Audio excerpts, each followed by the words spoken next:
Hey everyone, and welcome back to the channel. Today, we're not talking about statistical methods or literature review software. We're talking about the operating system that runs your entire PhD, your mindset. We all know the PhD journey is a marathon, filled with incredible highs and some soul-crushing lows.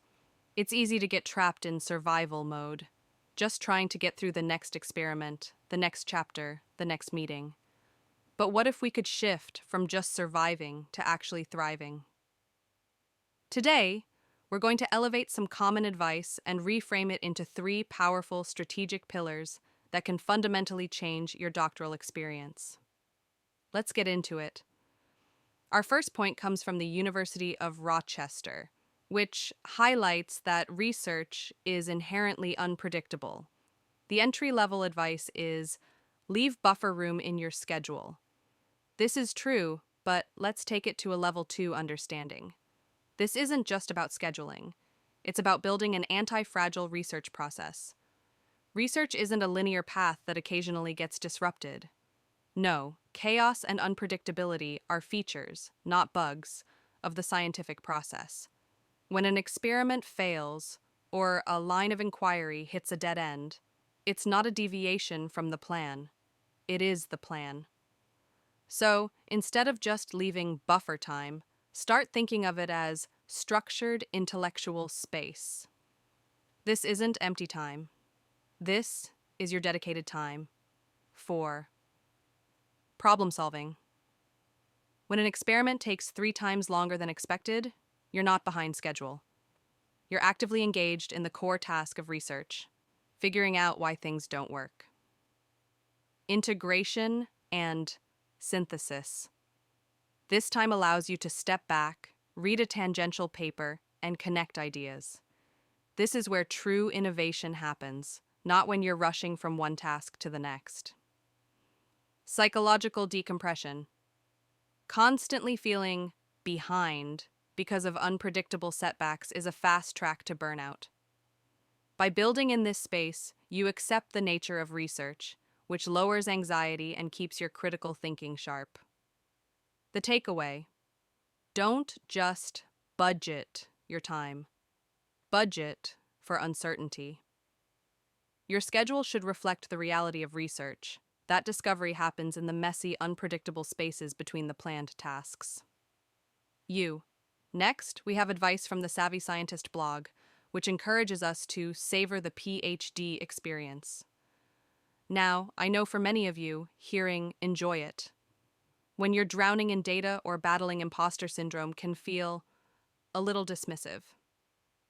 So, let's reframe this. This isn't about being happy every day. It's about actively cultivating a scholar's perspective. You are in an incredibly privileged, unique position. For this brief period in your life, society is essentially paying you to become one of the world's leading experts in a highly specific niche. Your primary job is to learn, think, and create new knowledge. Savoring the experience means consciously acknowledging this privilege, even on the hard days. It means shifting your internal monologue from "I have to finish this chapter" to "I get to dedicate my mind to solving this puzzle." This isn't about ignoring the pressures or the challenges. It's about zooming out and recognizing the profound opportunity you have. Years from now, whether you're in academia, industry, or government, you will likely have more meetings, more administrative tasks, and less pure, unadulterated time to just think. The takeaway: practice active appreciation. At the end of a tough week, identify one new thing you learned or one small step of progress you made. Acknowledge it. This conscious act of savoring builds resilience and reminds you of the why behind the daily grind. The years will fly by, so make sure you are present for them. Finally, an article from the University of Edinburgh suggests making the most of university life by joining societies or learning new skills. For an undergraduate, this is good social advice. For a doctoral candidate, this is a crucial career strategy. Let's call this building your professional ecosystem. Your PhD thesis will make you an expert with incredible depth, an I-shaped professional. But the modern world values T-shaped professionals, people with deep expertise in one area, complemented by a broad set of skills and connections across other domains. These extracurriculars are how you build the horizontal bar of your T. Joining a graduate student society or a university committee isn't just a social activity.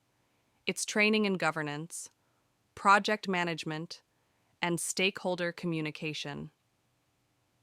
Learning a new skill like coding in Python, data visualization, or public speaking isn't a distraction. It's a direct investment in your future marketability, making you a more versatile and valuable professional.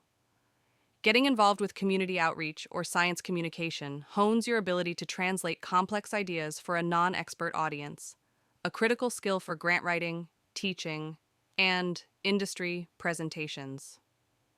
The takeaway: view these opportunities not as add-ons, but as integral components of your doctoral training.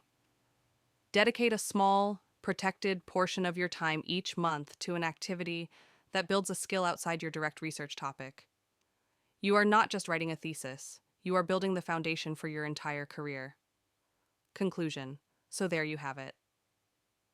3 foundational shifts in perspective. 1.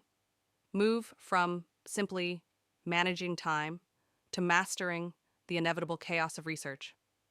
2. Go beyond just enjoying it to actively cultivating a scholar's perspective and appreciating the unique opportunity you have. 3.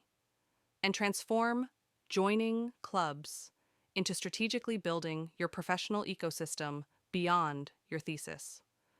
These aren't just tips to make your PhD easier. They are strategies to make it more meaningful, impactful, and successful. They transform the doctorate from a series of hurdles to clear into a holistic training ground for a life of intellectual contribution. What's the best mindset shift that helped you in your PhD journey? Share it in the comments below. Let's learn from each other. If you found this video valuable, please hit the like button and subscribe for more content on navigating academia. Thanks for watching, and I'll see you in the next one.